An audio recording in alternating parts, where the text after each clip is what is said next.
Fala aí pessoal, tudo bem com vocês? Sejam bem-vindos ao canal Aula do Tarek e no vídeo de hoje a gente vai falar sobre série e sobre futebol, tudo junto. Quer saber como que a gente vai fazer isso? Vamos pro vídeo?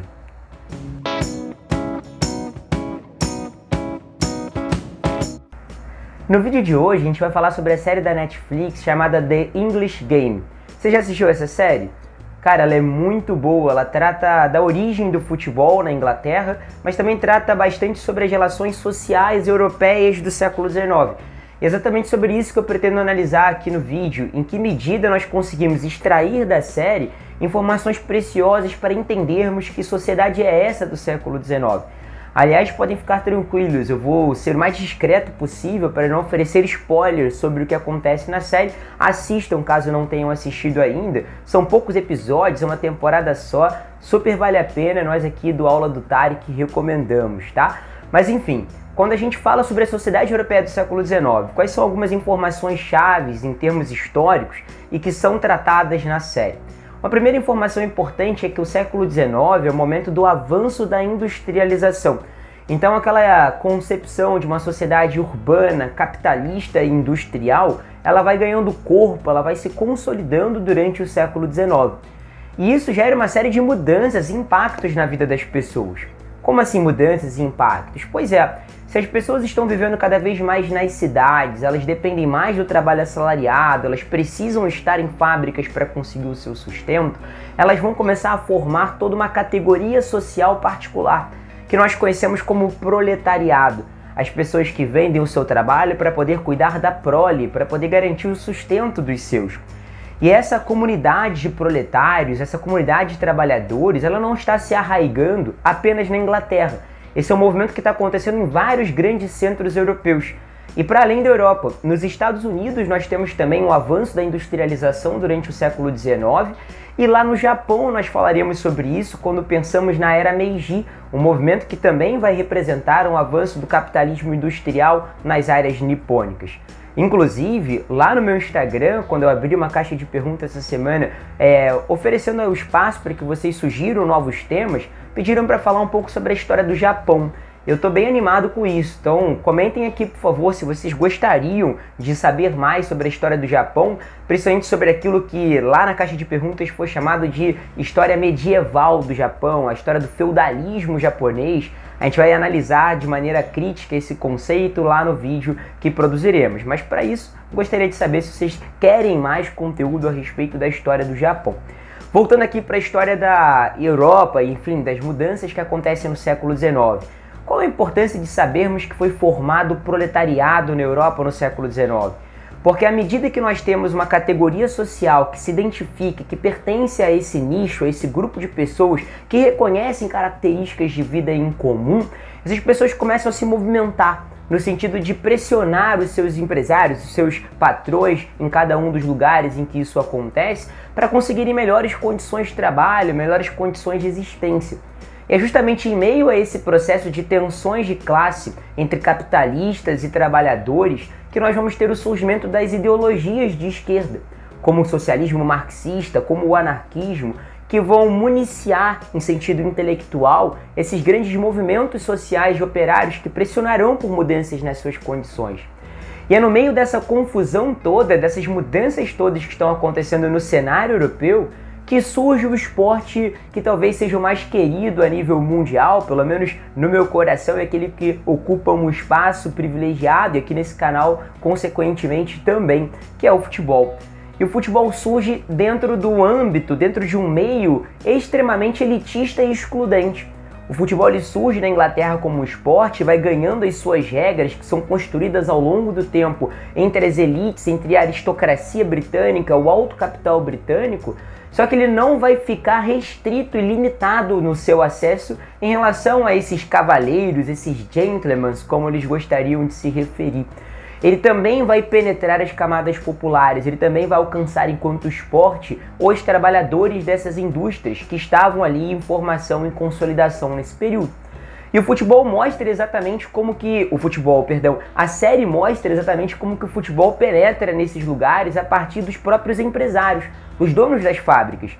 Justamente na tentativa de conseguir conciliar os interesses dos operários os empresários capitalistas, donos de indústrias, começariam a se preocupar em criar condições para que seus trabalhadores pudessem ter momentos de lazer, momentos de entretenimento, e que fossem esses momentos alinhados, conectados ao ambiente fabril. Então eles passaram a criar campos de futebol, geralmente próximos às fábricas, dentro das vilas operárias ou mesmo das regiões mais próximas das cercanias das indústrias, para que no final dos expedientes os jogadores, os atletas operários jogadores, pudessem sair das suas funções econômicas e partir para jogar uma pelada, para bater aquela bolinha com seus amigos.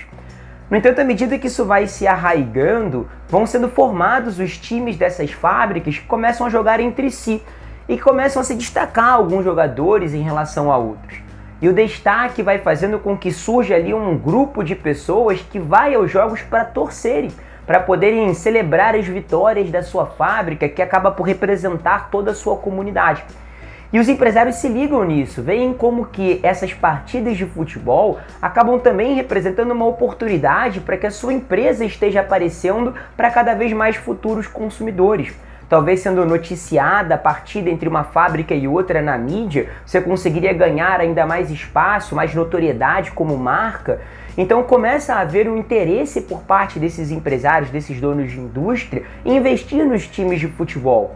E aí começam a construir ali os seus estádios, começam a estabelecer os seus uniformes e começam a investir em contratar trabalhadores para as suas fábricas, não por causa das suas virtudes ao manipular o maquinário, mas por conta das suas virtudes esportivas. E aí que vai falar a respeito de alguns jogadores que são trazidos para as fábricas inglesas vindos da Escócia. Jogadores como Sutter, que é um dos principais atletas e principais protagonistas ali, protagonistas tendem a ser principais, isso está confirmado, mas um dos protagonistas da série The English Game, junto com o seu amigo Jimmy Love. Esses dois realmente existiram. Eles existiram e são tratados pelos historiadores especializados em esporte, em história do futebol, como os primeiros em que nós temos registros e que assumiram que foram jogadores pagos, atletas profissionais. Ou seja, que foram trazidos para uma fábrica, recebiam um salário, mas não para operarem as máquinas. Recebiam um salário para conseguirem fazer o seu melhor em campo de futebol e fazer com que as suas fábricas alcançassem títulos, destaque e produzissem dentro daquela comunidade um sentimento de pertencimento, um sentimento de orgulho por parte das pessoas que lá viviam. A série não fala apenas desse lado operário do futebol, ela mostra também o lado aristocrata do futebol e o contato entre esses dois lados. Por isso que é bem interessante assistir, porque a gente tem uma ideia melhor, uma dimensão mais bem acabada de como eram os conflitos sociais na Europa daquele momento a partir desse enredo muito bem construído. Trata-se, é claro, de uma ficção histórica, então alguns dos dados, alguns dos eventos, eles não condizem exatamente com o que aconteceu. Foram preenchidos com algum tipo de romance, de conversas e diálogos que nós, enquanto historiadores, não temos acesso. Mas, tirando essas licenças poéticas, assim dizendo, é uma série que consegue evidenciar com bastante nitidez como é que funciona a dinâmica do futebol entre as elites e entre as classes populares. Nesse sentido, eu gostaria de destacar um terceiro protagonista da série, que é o Arthur Kinner, talvez o primeiro superstar do futebol, como os historiadores analisam, porque ele foi o maior campeão da FA Cup até recentemente, em que um outro jogador contemporâneo ultrapassou o seu número de títulos. Ele vence 5 vezes a FA Cup, ele chega a 9 finais dessa competição, que é a competição mais antiga da história do futebol. E o Kinner, ele representa esse líder ali dentro da comunidade que ele frequenta, dentro da aristocracia, um entusiasta do esporte. Ele vai ser presidente da Federação Inglesa de Futebol durante décadas. E ele é também dono de um banco, ele é herdeiro de um dono de um banco, depois ele recebe esse banco, que vai ser um dos bancos que à frente irão formar o Barclays, um dos principais bancos mundiais, inclusive a Premier League. O nome dado ao atual campeonato inglês é patrocinada principalmente pela rede, pelo Banco Barclays, que tem ali na sua origem um dos seus diretores, o Arthur Kinner.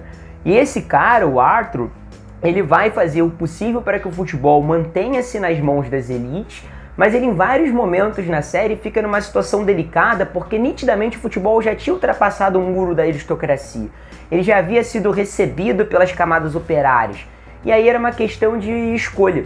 ou nós aristocratas evitamos isso, ou pelo menos tentamos evitar, desconhecemos esses caras, não reconhecemos que eles são importantes para o futebol e acabamos perdendo o controle sobre o esporte, ou aceitamos a entrada dos times operários dentro da nossa competição.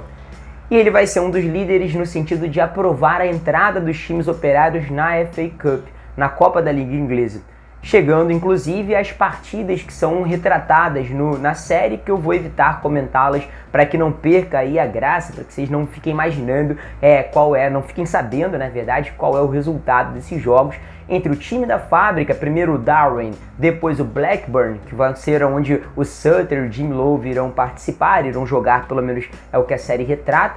Inclusive até isso tem ali uma imprecisão, o Sutter e o Jim Love não vêm juntos para a Inglaterra, o Jim já estava na Inglaterra há mais tempo, o Sutter vem depois, mas enfim, a série vai tratar desse tipo de enfrentamento usando dois times operários, o Darwen e depois o Blackburn, para jogar contra os Old Etonians. E os jogos evidenciam claramente essa tensão social entre os torcedores aristocratas que evitavam ficar próximo dos torcedores operários, os atletas aristocratas que tratavam de uma maneira a desprezar os jogadores que eram jogadores de fábrica, e isso reflete bastante como é o comportamento dessas elites europeias que estão ainda precisando se compreender, se entender dentro de um mundo de mudanças. Aliás, esse mundo de mudanças, ele não é válido apenas para os trabalhadores que estão começando a se organizar como um proletariado. Ele também é importante de ser pensado à luz dos donos do grande capital. Esse grande capital vinha passando por grandes transformações ao longo do século XIX. É a época do que nós chamamos de Era do Capital, época da formação das grandes empresas transnacionais, época do capital internacional se consolidando, do capital financeiro, da concorrência entre grandes empresas, formando ali as gigantes, o capitalismo selvagem e predatório, como nós costumamos designar. E aí na série mostra bastante isso, mostra, por exemplo, o Kinner, que é esse banqueiro, e mostra o dono da fábrica do Darwen FC, que nitidamente enfrenta dificuldades econômicas para manter a sua empresa aberta. Era uma fábrica têxtil e quando a gente compara a história da Inglaterra, ela muito se sustentou na indústria têxtil, pelo menos naquela primeira revolução industrial. Só que agora com o capitalismo em mudanças, com o capitalismo em transformação, esse não era mais um capitalista poderoso, rico e com capacidade de interferir em decisões da ordem política ou da ordem econômica no seu país. Ele era um capitalista em decadência. Enquanto do outro lado, os donos dos grandes conglomerados, do capital financeiro, como os donos de bancos, exerciam ali uma soberania, uma superioridade, que era o caso do Kinner, assim como o seu pai. Então é interessante, através da série, nós notarmos isso. Nós notarmos como que vai se consolidando um grupo de trabalhadores, o tal do proletariado, como eu comentei, como o avanço das ideias de esquerda propicia que eles consigam se mobilizar no sentido de garantir conquistas para si, como que esse movimento nos ajuda a compreender o porquê do futebol ultrapassar as barreiras de classe e chegar até o ambiente das fábricas e do operariado, e finalmente como o próprio capitalismo passou por mudanças evidenciadas através desse contato entre o dono do grande banco, que evidencia essa nova grande burguesia, esse empresário do alto e grande capital, e o dono da fábrica têxtil que está sobrevivendo, que já não é mais aquela grande potência, que não representa mais aquela importância e hegemonia que outrora representara no caso da Inglaterra. Beleza, pessoal? A série também vai falar sobre questões de gênero, também vai falar sobre questões espaciais mesmo, tensões entre cidades, tensões entre regiões da Inglaterra. Só que, infelizmente, isso faria com que nós dessemos muito tempo para esse vídeo e isso acaba prejudicando a nossa audiência. Então, se você gostou desse vídeo, quer que eu produza talvez uma parte 2, continuando a analisar a série The English Game, deixa aqui o seu comentário. Bem como também, se você tiver sugestões de outras séries ou de outros assuntos relacionados à história do futebol, por favor, não esqueça de comentar aqui também. Aliás, eu não falei isso no começo desse vídeo, o fato de você curtir o vídeo, de você compartilhar, de você interagir com os nossos vídeos, tem nos ajudado muito a crescer. Estamos muito felizes com o andamento do nosso canal. Muito obrigado a todos vocês que têm abraçado o nosso canal, têm se empenhado a nos ajudar a alcançar mais pessoas, dessa maneira crescermos.